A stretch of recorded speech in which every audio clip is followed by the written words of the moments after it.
Europe 1, bonjour la France. Daphné Burki. Il est 11h41, vous écoutez Bonjour la France en direct et en public sur Europe 1. Toute l'équipe est là, notre invité Michel Denisot aussi. Et tout de suite, il arrive sans dire bonjour. Il repart sans dire au revoir. Peut-être qu'aujourd'hui, ça va changer. Généralement, il n'est pas très content.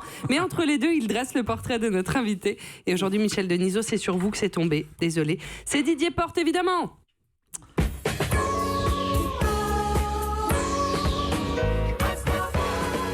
Voilà, Monsieur Denisot, bonjour. Bonjour. Enchanté de vous avoir parmi nous. Vous noterez que ce que je viens de dire à Michel Denisot, et qui est quand même très flatteur, le laisse complètement de marbre. Il n'a pas scié d'un iota. Notre invité est un monstre d'imperturbabilité. Quelles que soient les circonstances, l'environnement où il se trouve, il a le regard aussi expressif que celui d'un moine bouddhiste en train de s'interroger sur le temps de cuisson du riz complet. Denisot, c'est le chinois énigmatique des films d'espionnage des années 60, style OSS 117. Pas le OSS 117 de Michel Hazanavicius, qui est un habitué de l'émission, mais l'original, créé par Jean Bruce et adapté au cinéma par André Hunebelle. Tiens, c'est amusant ça. Si on juxtapose Hunebelle et Jean Bruce, ça fait une belle Jean Bruce. Oui. Vous avez vu, en dépit de l'évidente cocasserie de ma découverte, notre invité n'a pas bronché. Telle est l'explication de l'extraordinaire longévité professionnelle de Michel Denisot. Il ne laisse jamais deviner le fond de sa pensée. Par exemple, en ce moment, il y a de fortes chances qu'il soit en train de se dire in petto: mais qu'est-ce que c'est que ce branquignol? Il est payé pour ça? Je t'en foutrais des Chinois énigmatiques, moi. À part prononcer correctement le nom de Michel Hazanavicius, ce type n'a rien à dire. Il le pense très fort, mais tout bas. Car Denisot aurait pu faire carrière au Quai d'Orsay. Il aurait fait un excellent ambassadeur en Suisse, tellement il a la passion de la neutralité. C'est l'anti-hardisson. Même sous la torture, il ne dira jamais de mal publiquement d'un confrère. C'est un bonze, un surmoi sur pattes. Comparé à lui, le Dalai Lama, c'est une pipelette. Illustration, il y a quelques semaines, sur le plateau de C'est à vous, Anne-Elisabeth Lemoine et Patrick Cohen s'amusent à lui demander ce qu'il pense de l'émission d'Yves Calvi, qui a succédé à son grand journal sur Canal+. Voici sa réponse. Aujourd'hui, c'est quelque chose d'autre, avec quelqu'un qui fait ce qu'il sait faire. Alors, est-ce que c'est au bon endroit, au bon moment? Ça, on ne le sait pas toujours dans notre métier. Ce qu'il faut, c'est savoir, quand on fait ce qu'on sait faire et qu'on aime faire, c'est déjà une première chose. Et puis après, si on est au bon endroit, au bon moment, c'est parfait. C'est parfait.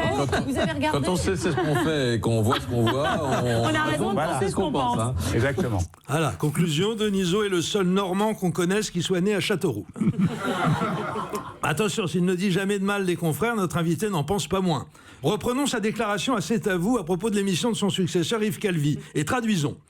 Aujourd'hui, c'est quelque chose d'autre avec quelqu'un qui fait ce qu'il sait faire. C'est quelque chose d'autre, ça veut dire on s'emmerde. Et avec quelqu'un qui fait ce qu'il sait faire, signifie c'est pas que Calvi soit mauvais, c'est juste qu'il radote. On continue. Est-ce que c'est au bon endroit, au bon moment? Ça, on ne le sait jamais, on ne le sait pas toujours dans notre métier. Traduction, ça fait pas un pli, Calvi n'a rien à foutre là, ni sur cette chaîne, ni à cette heure-ci. Quand on fait ce qu'on sait faire et qu'on aime faire, c'est déjà une bonne chose. Comprenez, il est bien gentil Calvi, mais il faut qu'il arrête de se tirer sur la nouille. Et enfin, et puis après, si on est au bon endroit, au bon moment, c'est parfait. Ce qui signifie, un conseil d'amis, mon vieux Calvi, casse-toi fissa de ce traquenard. Mais comme tous les grands taiseux, Michel Denisot a sa soupape de sécurité. Je fais allusion bien sûr aux fameuses blagues qui lui valurent les honneurs répétés des Guignols. Je parle des vrais, ceux de la grande époque, pas des tristes contrefaçons mises à l'antenne par le célèbre gagman Vincent Bolloré. Des blagues d'un bon goût pas toujours établi et que notre invité a collecté auprès des plus grands, notamment de Jacques Chirac, qui lui posa un jour la devinette suivante, désormais ultra connue. Quelle est la différence entre un bonbon et un trou du cul? Le goût, bien sûr. À mettre en parallèle avec cet autre grand classique, quelle est la différence entre un chalet suisse et un 69? La vue, naturellement. Un Jacques Chirac à qui, selon la rumeur, un collaborateur particulièrement obséquieux aurait dit un jour « Vous avez une bonne mine, monsieur le président », et à qui il aurait répondu « Et encore, t'as pas vu le crayon ?» Mais même sur ce terrain, l'accident menace et Michel Denisot est contraint à l'autocensure.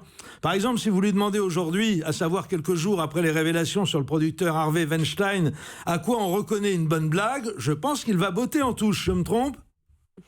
Je le savais, alors je me dévoue. Je me dévoue, une bonne blague, c'est comme la levrette, il faut qu'elle soit un peu tirée par les cheveux. Oh. Et oui, celle-là, elle passe moyen en ce moment. Oui. Hein. Mais une de ses meilleures blagounettes, Denisot la doit à Carla Bruni Sarkozy, qui lui adressa un jour par SMS la perle rare suivante. Le plus difficile pour la poule, c'est de passer du coq à l'âne.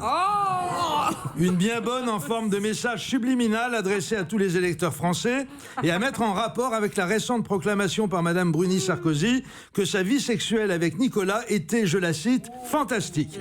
Un message qui dirait donc ceci: mon mari est peut-être de petite taille, n'empêche qu'il est bien campé sur ses 3 jambes courtes.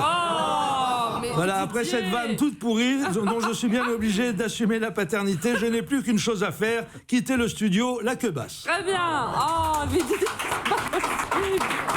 Merci Didier Porte, tout va bien. Michel a le sourire, tout va bien. Europe 1.